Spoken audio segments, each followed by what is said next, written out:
everybody, welcome to the United Stand. I'm joined by Ben Foster. How you doing, Ben? Lovely, thank you. Another start to a week, and we're going to digest Manchester United. But I tell you what, I couldn't sleep last night because I wanted to talk to you about Onana. You were worried where I was going to go with that, weren't you? But no, I get a lot of stick about Onana because I'm not afraid to say that Manchester United are nowhere near where they should be. And I'm confused by certain fans and certain players who go on Instagram and start talking about all this, that and the other when we're absolutely crap. And that's a fact. So, simple. Well, it is simple. So, I mean, it's childish. I'm not getting into debates with football fans about, not calling people out when we're not where we should be. Yeah. You played for United. I've watched United. Well, I know where they should be. I said yesterday that on the corner, and specifically the one where Romero heads it against the bar, I was losing my shit as a normal football fan. That he is just stood there, planted to his line. Yeah. Now talk me through as a goalkeeper, because you might be seeing reasons why he's doing that, or whether he should be coming for that. Those crosses to me don't look like they're dipping. Yeah. They look like they're coming straight trajectory. You can probably tell where they're coming from the moment it's left the ball. Yeah. And you could come and get them. You could come and punch them. He could come and get them if he was a front-footed goalkeeper that wants to come for it. But coming for a corner, coming for a cross, especially a really tough whipped-in ball, is about bravery. It's about, you have to have it in your brain before the ball even comes in that you're going to do this. So when you're playing somebody like Tottenham, somebody that put balls into the box with real quality, you do your prep in the week and you get it in your head that you have to help your team out on the Saturday afternoon or the Sunday afternoon. You have to help your team out. So you have to be on the front foot and you have to know you're going to be coming and getting involved. What I saw from Onana yesterday told me that he had no intention of coming and getting involved for anything. He was stuck to his line.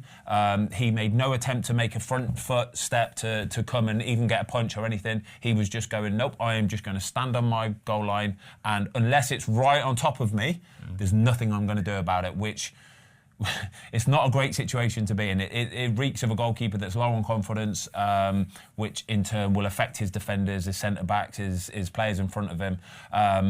Incidentally, the goal, the Richarlison flick-on header, I don't think that Onana could probably have come for that, so I think he's made the right decision to stay on his line, which I don't think he's made the decision there. That's what he was doing anyway. But the reason why the ball goes in the back of the net is because Dalot moves off the post. Dalot, if anybody wants to have a little watch back of it, his position there is on the back post, and his aim, his goal is to not let the ball go in at the back post. And as soon as the ball gets whipped into that near post space, he steps out off of the post into the middle of the goal and the ball goes in the far corner. That is his job. His job is to, if the ball goes in the middle of the goal, you say, Onana, any chance of you trying to save that? If the ball goes in the far post, it's the player's fault. So the reason why the ball goes in the back of the net is because, one, they got the first contact, Tottenham, but two, that Dalot came off the far post. And the one with Romero, just before half-time. Yeah, there's not congestion, as you'd call it there. No. I think the Richarlison one, there's a bit of congestion. Yeah. And like you say, you've got to be a goalkeeper that's brave to go for that, because you've got to come through and clatter. You've got the Romero one, there's space there, isn't there? There's space there. You've got to want to come off your line, though. You've got to want to come and make that step. He had no intention, mate. He literally just turns and... But you can't save it anyway, can you? The reaction's it's too close. The ball is too close in. It's what he heads it from about 3 or 4 yards, and there was a couple like that as well that were headed from about 3 or 4 yards.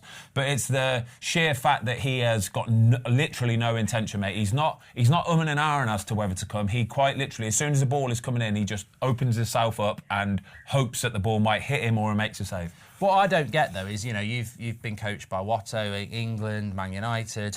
Where does the responsibility fall on this? Because I think there's a lot of things that fans, quite rightly, and viewers will be saying, well, you know what, we're told to stick with the manager, and we're told it's the players and it's their limitations. But are the players just... what I'm trying to get at is, as a manager, Man United have conceded so many goals from crosses this season, and virtually any corner, I'm like, this could be a goal. Yeah. So surely it's beneficial to say to your goalkeeper, look, we're not doing very well on crosses. Can you just start coming for some of these? Because you can use your hands, come and punch them. You can say that all you want. You can say that all you want, but if the goal... Surely, does that make it easier if you're, as a goalkeeper, you might not get there, but just get involved. Right. Because Nick, this is why I love Nick Pope, right? Nick Pope for me is my perfect goalkeeper. He will come for every single cross. If somebody had a long throw, you remember Rory Delap back in the day used to be able to zing a throw in like that onto the crossbar, basically. Nick Pope would be standing on the edge of his 6-yard line, waiting for it to come, and all his defenders would be looking at him going, "Oh, thank you so much." Because the amount of goals that go in from set pieces are phenomenal, mate. Honestly, it might not go in from the first contact, especially at United. Exactly, but it might not be the first contact, but it might be the second or the third or the fourth, or get it recycled or something. It will come about from a set piece. Nick Pope would be that guy willing to do that because he backs himself. He's got the confidence to go and do it, but you've got to want to go and do it, you know. I think Ten Hag or any of the United players could say it to the goalie as much as they want. We need you today. We need you to come in. But if at that moment in time you have not got it within you to take that brave step, because the second you take that brave step and take a brave starting position, if he'd have started 2 yards out, then you have to make a decision as a goalie. You're involved in it, and you have to go, right, I'm going to have to come and punch this or try and catch this to rescue my team.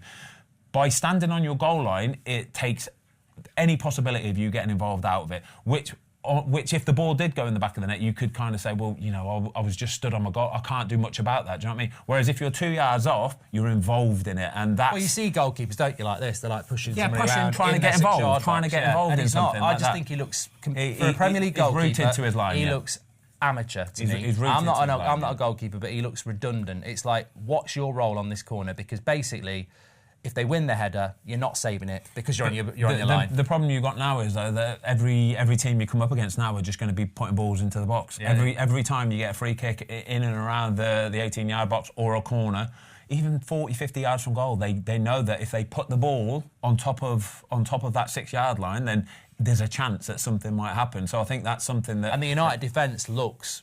Oh, nervous. They're nervous. They don't know. Yeah, they're nervous. And like you say, if you've got yourself in goal or Nick Pope in goal and you know, oh, Ben's going to come and claim this or punch it, it's like not having a goalkeeper, isn't it? Because I see United put crosses in, we're rubbish, and the amount of goalkeepers who just come running out, catch it, and end of the attack. And we're not doing that. But people seem to want to defend Onana, and I'm like, he didn't go to the AFCON to stay for that game. Yeah. You're telling me we benefited from him not going to the AFCON. We didn't. Binder might have been worse. He might have been better, but there was nothing in that game that made...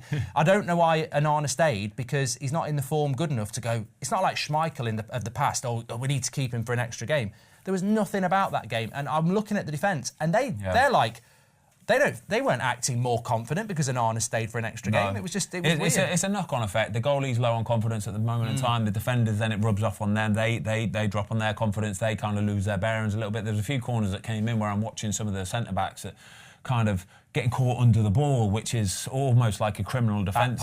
Criminal offence as a defender is sort of making that forward run, because I saw one Johnny Evans, he is the player that he was marking, ran straight forward, and he, in turn, sort of reacted late but ran with him, which meant that he got caught under the ball. The ball went over him into a really dangerous area. As a defender, you're taught to wait, watch the ball, and then react off the ball. If the striker makes a real good run, you've got to know what kind of striker it is. If it's an Erling Haaland, you stay with him and you run with him. But if it's somebody that's not really high, very tall or anything, then you wait, you watch the ball, and then you react off of the ball. But there's a couple of times where he got caught under the ball, and it happened to a few other players as well, where I think that's just a result of low confidence throughout that defensive unit. You wake up this morning, you might think you've seen a different game. I tweeted this morning, the amount of United players obviously using the opportunity to grow their Instagram in 2024. They didn't get much opportunity in 2023, so it's all about thanks for sticking with us, we'll go again. And I'm not going to... I said this before, didn't I? I'm not going to get involved into this childish brandification of Manchester United. You're not good enough. Get your heads down and work harder and stop thinking about your next Instagram post. Because what I saw was Manchester United completely and utterly dominated by Spurs, who were higher in the league and with their B team out. Yeah, it was a second string, really. Yeah, it was. And I want to get your thoughts on it. The positives for me were that Rasmus scored a goal and got a good assist. Yeah. The positives for me that Rashford scored his first goal at Old Trafford, I think, since May. Yeah. But other than that, Not a lot, really. We were completely dominated, and I think Ange was right when he said after the game we're disappointed not to win that game because we played well. Yeah, they did play well. Tottenham are a good team, mate, but that's because they've got a good manager, and no matter who the player is in that position, he knows his job role. He knows what he's doing as part of that team unit, and Tottenham as a team know what they're doing. It's as simple as that. So they're on the front foot. They're going to press. Man United, as per usual, you don't really know what the game plan is, and the fact that Tottenham didn't have some proper star players playing is the only reason why they didn't absolutely batter Man United yesterday. Because if they had the likes of Maddison and Son, it could have been 4 or 5 yesterday. And Kulusevski wasn't there as well. Kulusevski. What's your thoughts on United then? Because that was a big game. I think we had to win that. We've got a scrappy draw. Spurs were better. Where do you stand on that now for United in relation to, Sir Jim Radcliffe was there. I think people are starting to get split, so I want your opinion on this. There's people like myself who say it's not like we haven't, people say, where's the tactics? Ange has got the tactics. But I've seen these same players do the same thing under Rangnick and Ollie. Yeah. And then there's some people saying, well, get rid of the manager and you'll see better football. What's your feelings on United at the moment? I don't think any one thing is the answer. It's so hard to put your finger on, mate. I really do. I still don't think sacking the manager's going to change anything, really. I still think the players that you've got aren't probably up to the standard of what other teams' players are. I do think, though, I always do think that playing for Man United is the hardest club to play for in world football. Ten Hag actually said it. We did a podcast last week up at Carrington with Nick Cox, the academy director at Man United, and we spoke about the fact that playing for Manchester United is the most pressurised job role in world football. Doesn't matter what club it is, Barcelona, Real Madrid. I still think at this moment in time playing for Man United is the toughest place to play football. Ten Hag said it in the week as well, and I just think that is the problem with Manchester United. Every player that goes out on that pitch feels that massive burden and that massive weight.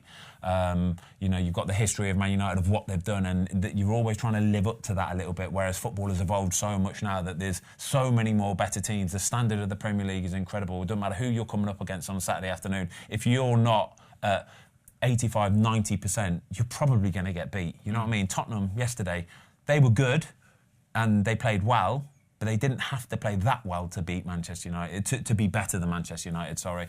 And I think that's just where Man United are. There's not one thing you could do right at this moment in time to change things. I think, we said a couple of weeks ago, Sir Dave Brailsford, I think he's going to have a massive bearing on Manchester United. I think he's going to really raise the bar and raise the level of the minimums of what's expected within that football club, because there's something massive needs going on. It's interesting. I was listening to they had an interview on Sky last night, and I didn't listen to all of it, but I saw something from Sir David Brailsford where he was talking about any successful athlete, female, male, any sport, whatever.